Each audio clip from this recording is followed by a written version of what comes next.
बहुजन Republican भूमि अधिग्रहण अधिनियम 2013 के तहत गोसे खुर्द परियोजना प्रभावित गांवों के बैकवाटर से हुए नुकसान का मुआवजा आवास और कृषि अधिकारों के लिए 15 फरवरी 2024 को दशहरा मैदान शास्त्री चौक में दिन गुरुवार को सुबह 11:30 बजे सोशलिस्ट पार्टी और गोसे खुर्द परियोजना प्रभावित अधिकार कार्यवाही समिति के साथ सहयोग संविधान चौक से कलेक्टर कार्यालय भंडारा डॉक्टर शेष माने के नेतृत्व में गोसे खुर्द परियोजना प्रभावित अधिकार मोर्चे का आयोजन किया गया।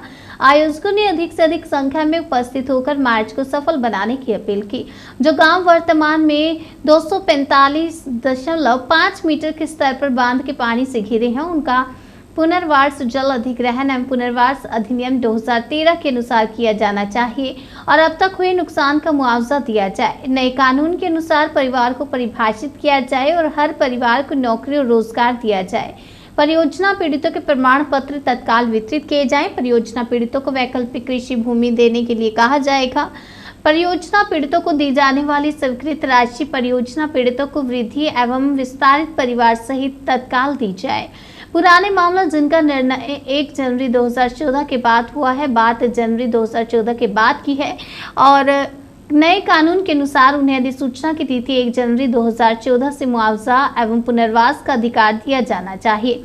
नागपुर में स्थानांतरित पुनर्वास स्थल कार्यालय को भंडारा में पुनः स्थापित किया जाना चाहिए और इसी मांग को लेकर बहुजन रिपब्लिकन सोशलिस्ट पार्टी और Gore Khurd project writers action committee ने गोसे खुर्द परियोजना प्रभावित अधिकार मार्च का आयोजन किया। हालांकि समिति के संयोजक शिवशंकर माटे, धनंजय मुलकवलवार, सुरेश मोटघरे, मनीषा भंडारकर, भाऊ कातोरे, कन्हैया, श्याम कुंवर, शिवलंत मिश्राम, टेरी राम घोलके, गुलाब घोड़से और स्नेहा साखरवाड़े, वंदना दंडारे इत्यादि शामिल रहे।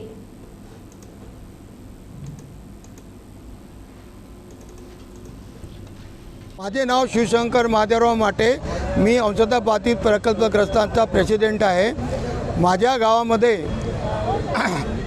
प्रकल्पग्रस्तांचे जो तुमचा GR 2013चा वाटप करण्यात आला, त्यामध्ये पूर्णतः बाधित आणि अंशतः बाधित दोन भाग पाडले। तर अंशतः बाधितवाल्यांना 2.90 लाख रुपयाची मजुरी देण्यात आलेली नाही। आमच्याच गावामध्ये हा प्रकल्प असून आम्हाला 35 वर्षापासून एक बुंद पाणी मिळालेलं नाही आणि त्यामुळे आमची परिस्थिती हलाखीची झालेली आहे। तरी अंशतः बाधित हा शब्द काढून आम्हाला मजुरीची म्हणजे 2,90,00,000ची जी ही रक्कम आहे ती आम्हाला ताबडतोब देण्यात यावी आणि आमचा प्रश्न सोडवण्यात यावा, नाही तर आम्ही आत्महत्यासुद्धा करण्यास तयार आहोत। यानंतर याला महाराष्ट्र सरकार जबाबदार राहील। एवढं बोलून मी आपलं भाषण संपवतो। काय सांगाल दादा, आज हा मोर्चाचं आयोजन केलं आहे, काय कशाबद्दल हा मोर्चा? 1988 पासनं गेली 40 वर्ष झालं हे गोसे खुर्द धरण बांधण्याचा प्रयत्न सरकार करत आहे। फक्त पाणी साठवून ठेवलेलं आहे। कुठलेही त्याच्या संदर्भात केलेले पुनर्वसन असतील, त्याच्या संदर्भात केलेले पाण्याचा वाहिन्या असतील, म्हणजे नहर म्हणतो ज्याला आपण, ते अजून त्यांचे अपूर्ण आहेत। आणि सगळ्यात प्रमुख मुद्दा म्हणजे आमचा हा आहे की 245.5 मीटरवर या गोसे खुर्दवाल्यांनी पाणी साठवलं होतं। मध्ये जानेवारी 2022मध्ये पूर्ण पातळी पाणी यांनी साठवलेलं होतं। त्याच्यामध्ये 30 गावं, जवळपास 30 गावांच्या आजूबाजू पाणी पूर्ण आलेलं होतं आणि हे त्यावेळी ज्यावेळेस सर्वे केलं त्यावेळेस हे लोक पूर्ण चुकलेले होते। लोकांची घरं पाण्यामध्ये गेली, लोकांचे कुटुंब उद्ध्वस्त झाले।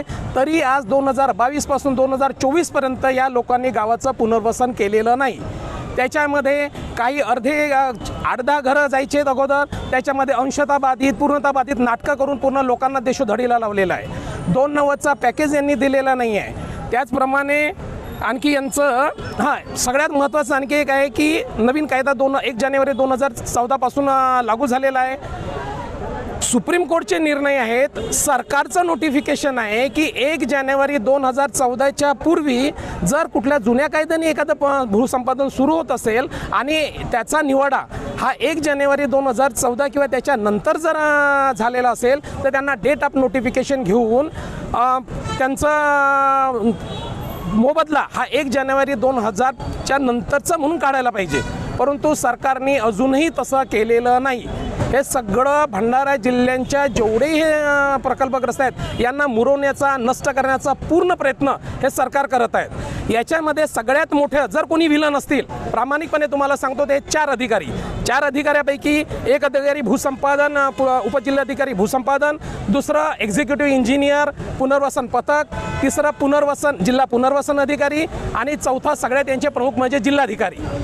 या लोकांनी हेच सगळं केलं आणि आत्ताच्या घडीला हे लोक असेच करत आहेत. त्यामुळे सगळं पुनर्वसन तुम्ही बघतच आहात काय कंडिशन आहे. गावामध्ये जाऊन बघा, या लोकांच्या म्हणजे मरणापेक्षा भयानक अवस्था झालेल्या आहेत. कुठं तरी काहीतरी काढायचं, काहीतरी हे गाव उंचीवर आहे, ते काहीतरी शेती पूर्ण जात नाही, असे काहीतरी कारणं काढायचे आणि शेतकऱ्यांना देशोधडीला लावायचं हे काम या सरकारचं चाललेलं आहे. तरी आम्ही सगळ्यांना रिक्वेस्ट करतोय त्यांना की हा मुद्दा आता लहान आहे, भयानक होऊ देऊ नका. आमचे 2 शेतकरी माननीय धर्मा पाटील साहेब आणि आता मध्ये 1-2 लोकांनी आत्महत्या केल्या, पण आमच्यावर ती पाळी येऊ देऊ नका.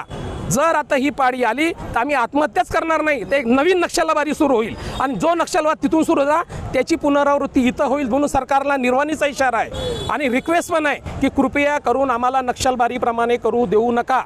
सामान्य लोक आहेत, साधी लोक आहेत, या लोकांचं प्रामाणिकपणे अधिकाऱ्यांना आदेश द्या आणि या लोकांचं पुनर्वसन करा.